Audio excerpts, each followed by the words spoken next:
You're a storyteller too, you know that.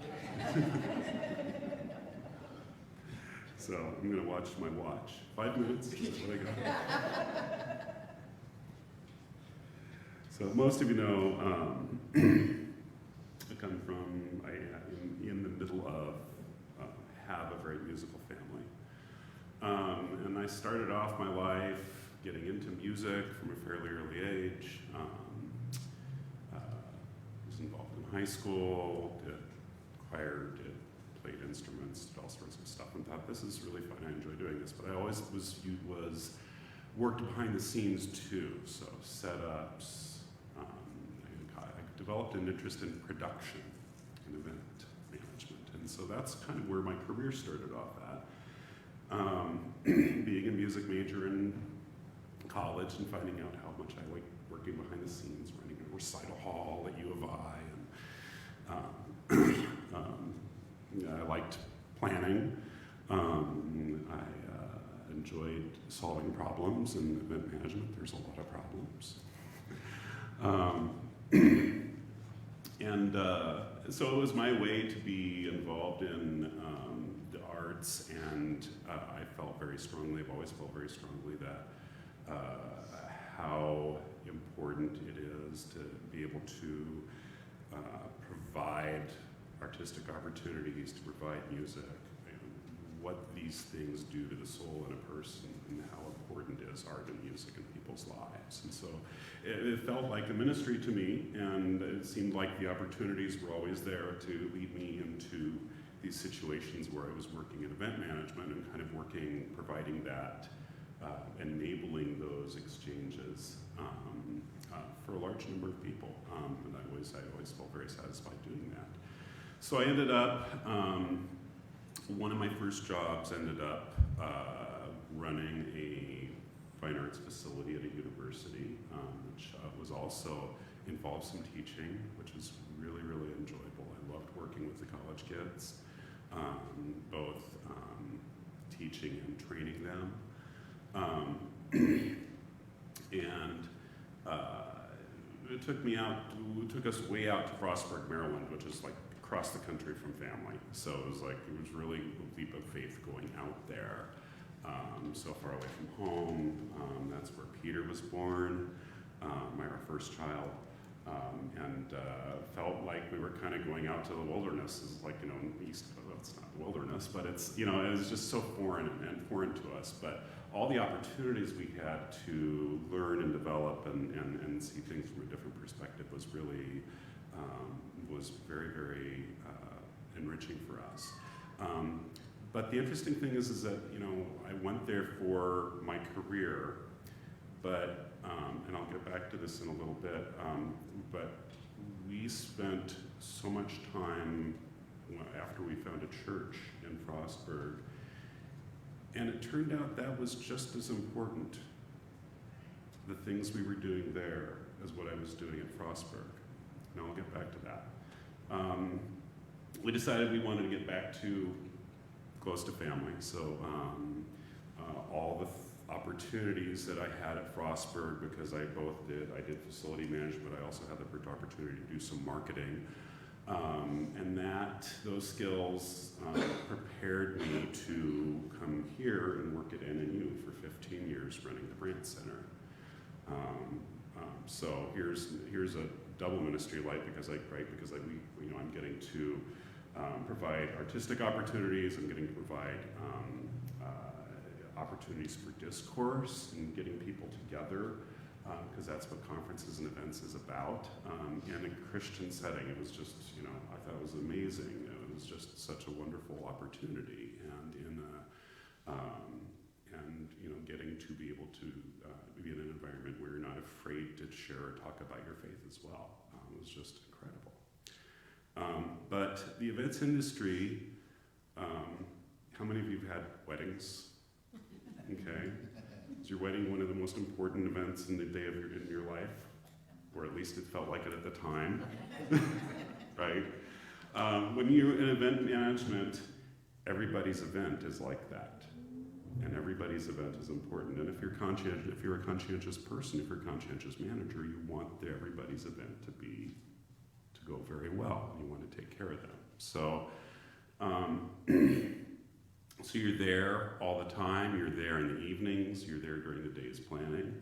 At one point I shifted to a different event management job for corporate at the Civic Center.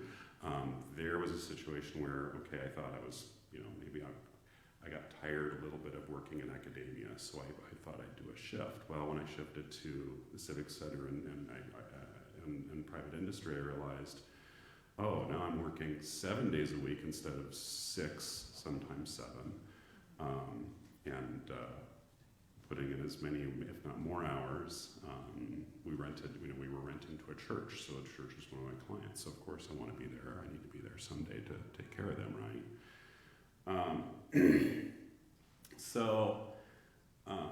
What I didn't realize is this is slowly taking a toll on my health,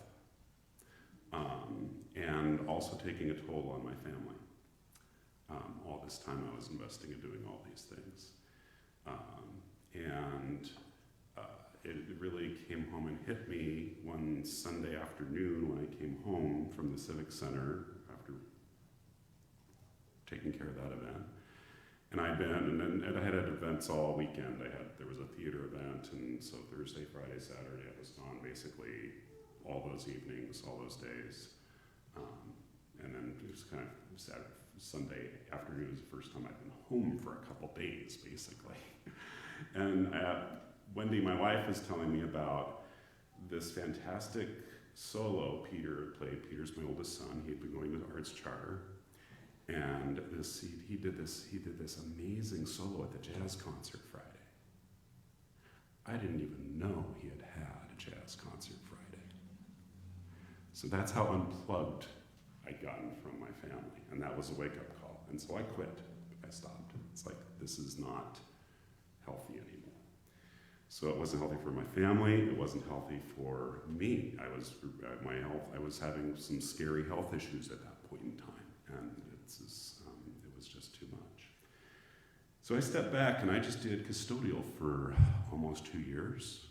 Just try to figure out, okay, God, what is the next thing for me? Because you provided all these opportunities, and I have all these skills, all these what I feel like are transferable skills, and I apply it all over the place in different places, and nothing seemed to fit or work.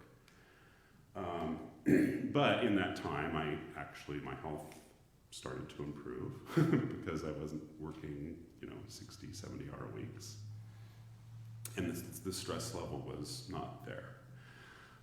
So I realized I wanted something with a little bit more work-life balance and still have opportunities to minister as I could. And so I ended up, out of the blue, getting called by a recruiter in Wisconsin, of all things. I'd thrown my hat in for a job in financial services, of all things, and in the subprime loan industry, of all things, which has a bad rap. Okay, I'll own that. But they had drawn up a very interesting job description that talked about work-life balance, that talked about positive company culture, that talked about building good teams, which I enjoyed doing. And as I talked with these people, with people in the company, every person in the company, I realized, had a ministry story, and I'll call it that. Because what the company is about, if you know the subprime loan space, these are loans that people take out that they can't go to their bank, their credit is not that good. And there are sharks in that part of the industry because it's very easy to get in over your head and take out a loan that you can't pay back. That's the nature of the industry. This company, the CEO says, we do this morally and we do this right, or we don't do it at all. And so every person I talked to in the company had a story about some person, the mom that didn't know how she's putting food on the table because she just got, because something just happened, the water heater blew up. I don't know how I'm going to get to my next job, my job tonight, because I need a $500 car repair. Every person had a story where they were able to take care of somebody in a very dire time of need. And it was compelling. And what was also compelling is everybody I talked to had a really positive attitude and had a very caring attitude. They were very, intentional about, we're doing this job because we want to help people. So I dove in, and I have been having a blast. Because I work with people who enjoy what they're doing.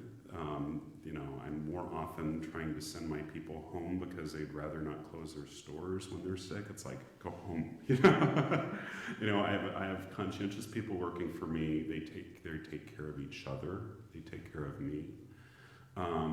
But I guess there are parts of that are probably still ministry that I'm enabling, and that's a fun part, and and there are parts of this where I get to minister even to my people, because everybody has difficulty sometimes, and your employees have difficulty sometimes. So sometimes I need to be a listening ear, or somehow I'm in a position to help my staff. But the other part of this is what this all enables, because I wouldn't have had the time to spend the months I did designing and installing a sound system here. I wouldn't have had the time to spend with my family. And remember I was talking about when we were at Frostburg. When we were at Frostburg, there were things that we did there. We ended up in a position where the pastor and his wife at our church were going through some tough times, and they had some tough issues going on. And we were their support at that time. Wendy ended up taking over and accompanying there because their accompanist was in poor health. And so we ended up really plugged into the ministry there, not knowing, taking it on blind faith, we're going out to here for me to have to take a job. So the point in all of this, I'll try to draw this to a close so I don't go 30 minutes, was I remember one of our teachers, our art teachers at NNU, gave a lecture at one of our chapels. And he was painting a painting, talking about all the things you go through in your life and how God prepares you through opportunities, and you find ministries, and you find vocation, you find things that you do. And you try to live your best life, and sometimes you have difficult times too, and he's got a dark part of the painting. And sometimes you have positive things that happen, he paints a bright part of the painting. And so he's got this beautiful abstract piece of work that represents your life, all the things you've done in life. And then he takes his scissors, he cuts a small piece out of that painting. And he says, God uses this. This is all of your life. You've lived this according to your best ability. You don't know what part of your life is God is going to use. All you can do is make your best choices to minister and do as well as best as you can. And then he will redeem the part that he needs to do as well. Amen.